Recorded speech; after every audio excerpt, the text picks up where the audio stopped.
నాకు half day permission కావాలి. Half day పర్మిషనా? దేనికి? మా అక్క ఇందుని కలవడానికి వెళ్ళాలి. 16 రోజుల పండుగకి అక్కని కూడా ఇంటికి తీసుకురావాలి. పొద్దున వెళ్ళి నాన్నతో మాట్లాడాను. నాన్న అస్సలు ఒప్పుకోవడం లేదు. తను పెళ్లి నుండి పారిపోయేసరికి ఇంట్లో ఒప్పుకోలేదు. తన మీద చాలా కోపంగా ఉన్నారు. ఇందుని తీసుకొస్తే తన పరిస్థితుల్లో ఎందుకలా చేయాల్సి వచ్చిందో తన తరపున జరిగింది చెప్పుకుంటుంది కదా. అందుకే ఒకసారి మా అక్క వాళ్ళ ఇంటికి వెళ్ళి మాట్లాడొద్దామని. మీకు వర్క్ అప్పగించాను కదండి, అది పూర్తయిందా? లేదు, పోస్ట్ లంచ్ ప్రమోషన్ డిపార్ట్మెంట్తో మీటింగ్ ఉంది. మీటింగ్ అయ్యాక ఈవినింగ్ కల్లా మీకు అప్డేట్ ఇస్తాను. మీరు జాబ్లో జాయిన్ అయ్యి ఇది ఎన్నో రోజండి? Second day. సెకండ్ డేనే పర్సనల్ పనులు పెట్టుకుని హాఫ్ డే పర్మిషన్ అడగడం కరెక్ట్ కాదండి. సారీ, కాస్త అర్జెంట్ అని. అంటే మధ్యాహ్నం వరకు వర్క్ కూడా లేదు. వర్క్ లేదని చెప్పకండి. మధ్యాహ్నం మీకు మీటింగ్ ఉందంటే దానికి ప్రిపేర్ అవ్వాలి కదా. పైగా ఈ జాబ్ కొత్త, అసలేం ప్రిపరేషన్ లేకుండా మీటింగ్కి ఎలా అటెండ్ అవుతారు?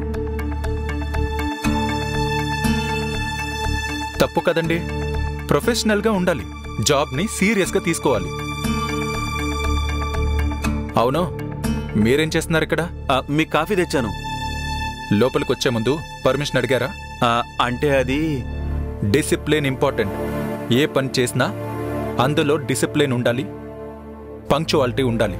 ఇంకొకసారి పర్మిషన్ లేకుండా లోపలికి రాకండి. అలాగే అల్లుడు. అల్లుడు ఇంటి దగ్గర, ఆఫీస్లో call me sir. Okay sir. Coffee ఇచ్చారుగా, ఇక దయచేయండి. Yes sir. చూడండి, మీరు ఈ జాబ్కి కొత్త కాబట్టి చెప్తున్నాను. పర్సనల్ ఇష్యూస్తో ఆఫీస్లో అడుగు పెట్టకండి. ఆఫీస్లో గడిపే ప్రతి క్షణం ఆఫీస్ వర్క్ గురించే ఉండాలి తప్ప పర్సనల్ వర్క్కి కాదండి. మీరు ఉపయోగపడతారనే కదండి జాబ్ ఇచ్చాం. ఇలా టేక్ ఇట్ ఫర్ గ్రాంటెడ్గా బిహేవ్ చేయడం కరెక్ట్ కాదండి. మీ పర్సనల్ ఇష్యూస్ మీద కాకుండా పని మీద దృష్టి పెట్టండి. మీరు చెప్పాల్సిందేమైనా ఉందా? ఏం లేదు సార్, థ్యాంక్ యూ.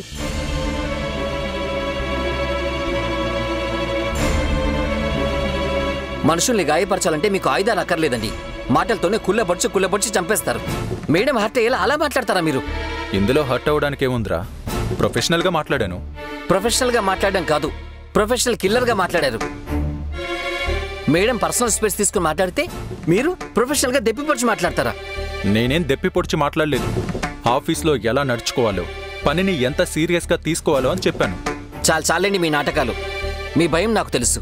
మధు గారు ఇందు గారిని కలిస్తే తను పారిపోవడానికి ప్రొవోక్ చేసింది, బెదిరించి వెళ్ళేలా చేసింది మీరే అయినా నిజం చెప్పేస్తుందని మీరు భయపడుతున్నారు. అందుకే మేడంతో అలా బిహేవ్ చేసి వెళ్ళనివ్వకుండా ఆపారు. ఇలా ఎంతకాలం ఆపుతారు? రే, చాలా ఆపు. నువ్వేంట్రా ఆఫీస్లో పర్సనల్ విషయాలు మాట్లాడుతున్నావు? మీలా అనుకూల సూత్రాలు పాటించడం మా వల్ల కాదండి. మీకు అవసరమైతే మాట్లాడొచ్చు, మాకు అవసరమైతే మాట్లాడొద్దు. అదేం కుదరదు. పాప మేడంని ఎంత హర్ట్ చేశారండి. రే, ఎక్కడికి వెళ్తున్నావు? ఆగు. నేను ఆగను. రే, చెప్పేది వినరా. ఎక్కడికి వెళ్తున్నావు? ఏంటో చెప్పండి. ఎక్కడికి వెళ్తున్నావు? నాకు స్ట్రెస్ ఎక్కువైతే బ్లాడర్ ఫుల్ అయిపోద్ది, వెళ్తున్నాను. వెళ్ళ.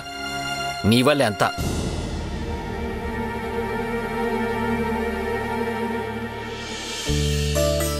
మనోడు మాటలతోనే పొడిచినంత పనిచేస్తాడు. పాప మధు మేడం బాగా హర్ట్ అయిపోయి ఉంటుంది. ఎలాగైనా మధు మేడం మూడ్ డైవర్ట్ చేయాలి.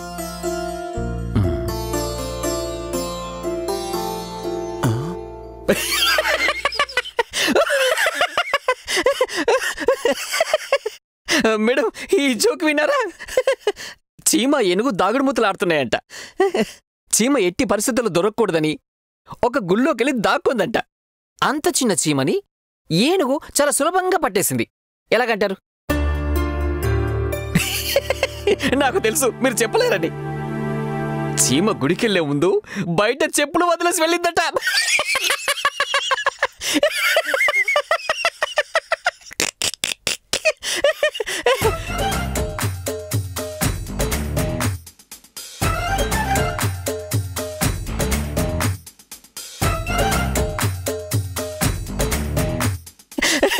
మేడం ఇంతకన్నా ఇంకో సూపర్ జోక్ చెప్తాను. మనం ఈ ఆఫీస్లో జాయిన్ అవ్వక ముందు ఒక చీమ ఏనుగు మన ఆఫీస్లోనే పనిచేసావంట. మన బాస్ పని రాక్షసుడు కదా, టైంకి ఆఫీస్కి రాకపోతే ఎక్కడ జీతం కట్ చేస్తాడనే కంగారులో ఏనుగు చీమ హడావుడిగా బైక్ మీద ఓవర్ స్పీడ్గా వస్తుంటే యాక్సిడెంట్ అయిందంట. ఏనుగుకి లీటర్ల కొద్ది బ్లడ్ లాస్. వెంటనే తన సైకిల్ మీద పెట్టుకుని హాస్పిటల్లో జాయిన్ చేసి కాపాడేశారట. దీంతో పాటు వచ్చిన చీమకి చిన్న గాయం కూడా లేదంట. ఆ ఏనుగుని పరామర్శించడానికి ఫ్రూట్స్ తీసుకుని చీమ హాస్పిటల్కి వెళ్ళిందంట. అది వెళ్ళగానే ఏనుగు చెవిలో చీమ ఒక మాట అందంట. అది వినగానే ఏనుగుకి షాక్తో హార్ట్అటాక్ వచ్చిందట. ఏనుగు చెవిలో చీమ ఏం చెప్పిందంటారు? నాకు తెలుసు, ఇది కూడా మీరు చెప్పలేరని. ఏనుగు చెవిలో చీమ అందంట, నేనే గనక రక్తదానం చేయకపోతే నువ్వు బతికేదానివే కాదు అని.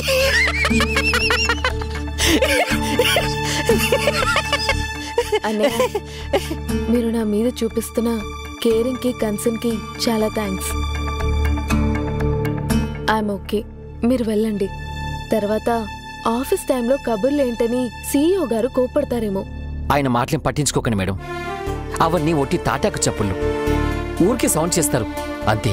ఎంత పట్టించుకోకూడదన్నా మొహం మీద కొట్టినట్టు మాట్లాడిన మాటలు మర్చిపోలేం కదన్నయ్య.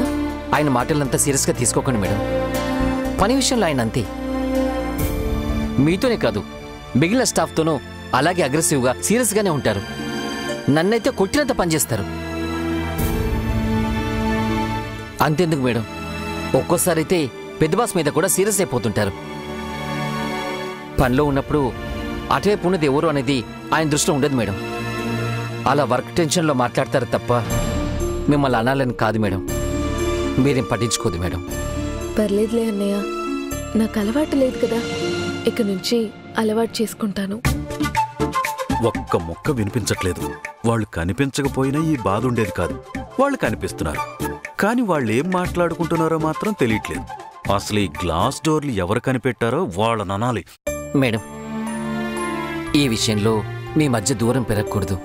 కొత్తగా పెళ్ళైన జంట మీరు హ్యాపీగా ఉండండి. ఈ ఆఫీసులో జరిగే విషయాల్ని పర్సనల్గా తీసుకోకండి మేడం. అదేం లేదులే అన్నయ్య.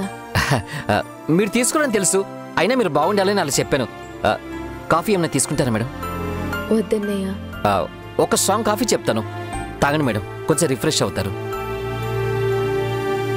అయినా పెద్ద తుఫాన్ ఎదురైనా ఇలా సింపుల్గా ఎడమ చేత్తో తీసి పడేసి ధైర్యంగా నవ్వుకుంటూ వెళ్ళిపోయి మా మధు మేడం ఇవన్నీ పట్టించుకుంటుందా? అస్సలు పట్టించుకోదు. చిన్న నవ్వు నవ్వుతేనే మొహంలో అంత వెలుగొచ్చేసింది. Let's cheer up cheer up.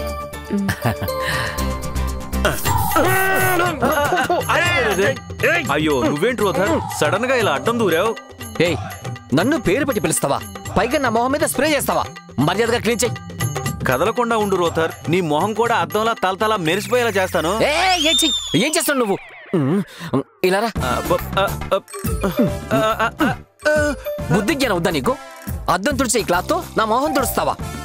నీ మొహం కూడా అద్దంలానే ఉంది రోధర్. మరి అంత అందంగా ఉన్నానా నేను?